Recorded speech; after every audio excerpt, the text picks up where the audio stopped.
Hello बच्चों। Math competition class Amit sir की class में आपका बहुत बहुत स्वागत है।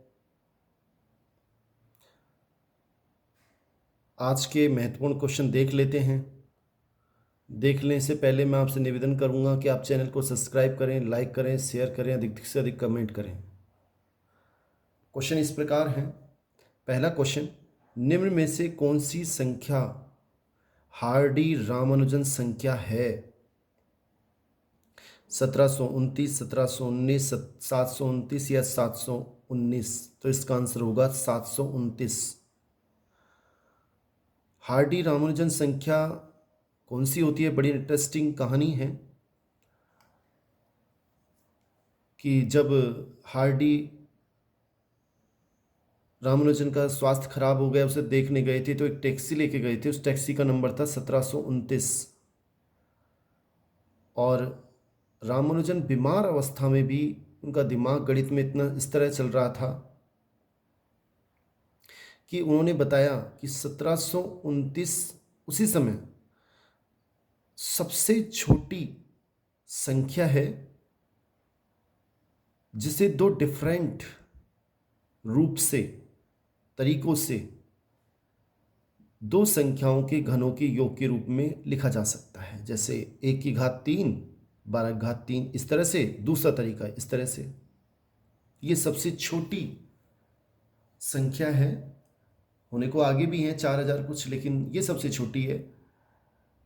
और उस समय से ही इस संख्या को हार्डी रामानुजन संख्या कहा जाता है।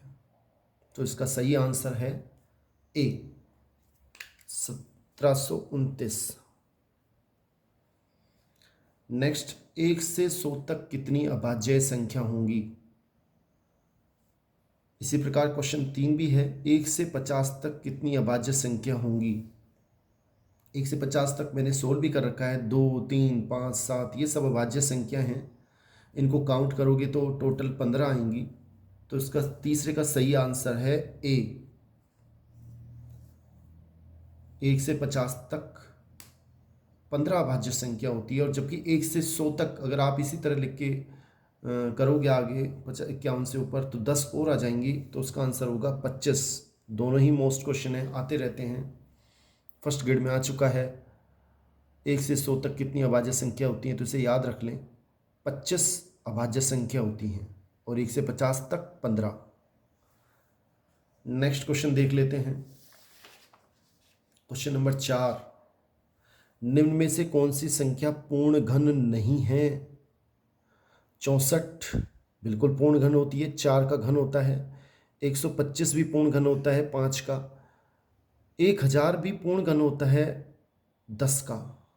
10 का अगर घन करें तो 1000 आएगा। लेकिन 999 किसी भी संख्या का पूर्ण घन नहीं है। तो ये हमारा आंसर है सी।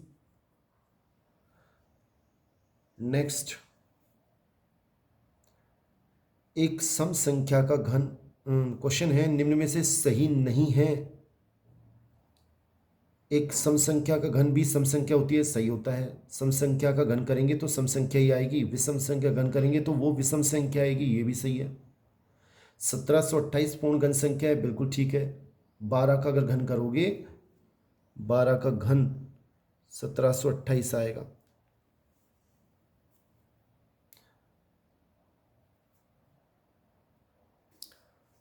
अगला और 250 किसी भी संख्या का पूर्ण घन नहीं होता है। अतः हमारा आंसर डी, ये सही नहीं है।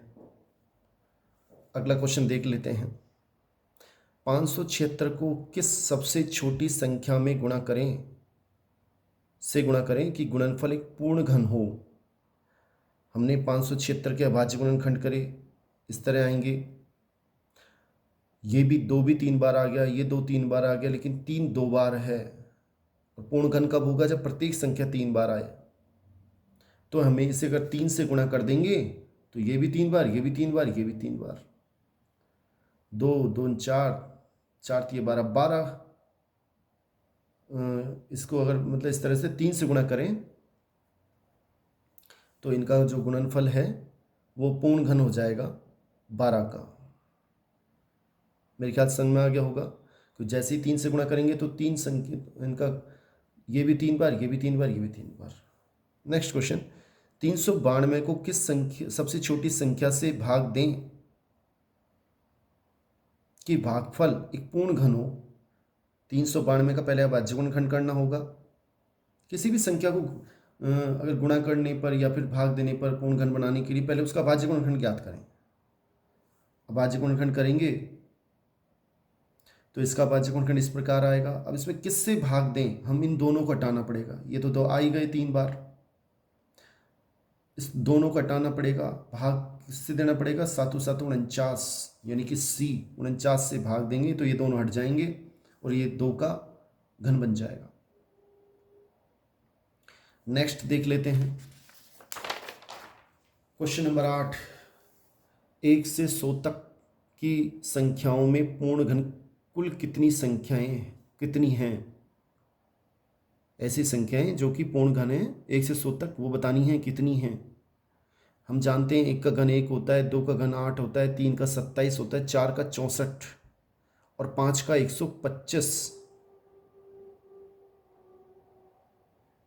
इसका मतलब ये 125 ज़्यादा है। 1 2 3 4, 4 संख्याएं ऐसी हैं जिनका पूर्ण घन होता है 1 से 100 के बीच।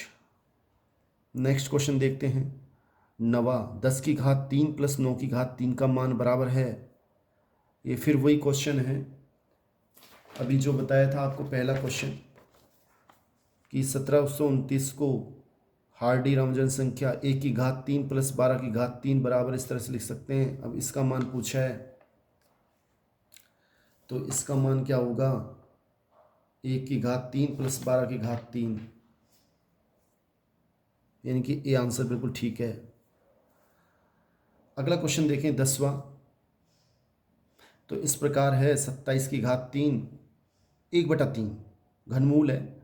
इसका घनमूल इसका मान होगा, तो मैंने क्या लिखा, 27 को 1/3 लिख दिया, घनमूल होता है 8/1 दशमलव के स्थान पे 1 और दशमलव के बाद कितनी संख्या है 1 2 3, तो 3 जीरो लगाएंगे, उसकी घात 1/3 प्लस ऐसे ही 64 बटा दशमलव के बाद कितनी संख्या है 1 2 3, तो 1 दशमलव के स्थान पे 1, उसके बाद 3 संख्या 3 जीरो, उसकी घात 1/3। 27 का घनमूल 3 होता है, 8 का घनमूल 2 होता है और 10 का घनमूल 1000 का घनमूल 10 होता है। इसी प्रकार 64 4 का घन होता है और घनमूल हो जाएगा 4, 10 का घन होता है 1000 और 1000 घनमूल हो जाएगा 10। वापस जब इसमें भाग देंगे तो 0.2 0.4 3 पॉइंट, ये 3 है, 0.2 0.4 0.6, यानी कि 3.6 ये हमारा आंसर है। अच्छी क्लास है, बहुत बहुत धन्यवाद साथियों। रिट की तैयारी करने वालों के लिए तो विशेष टॉपिक है घन और घनमूल। ये हमारा पार्ट फर्स्ट है। नेक्स्ट पार्ट में इसके घन और घनमूल स्क्वायर के और क्वेश्चन भी करेंगे। धन्यवाद।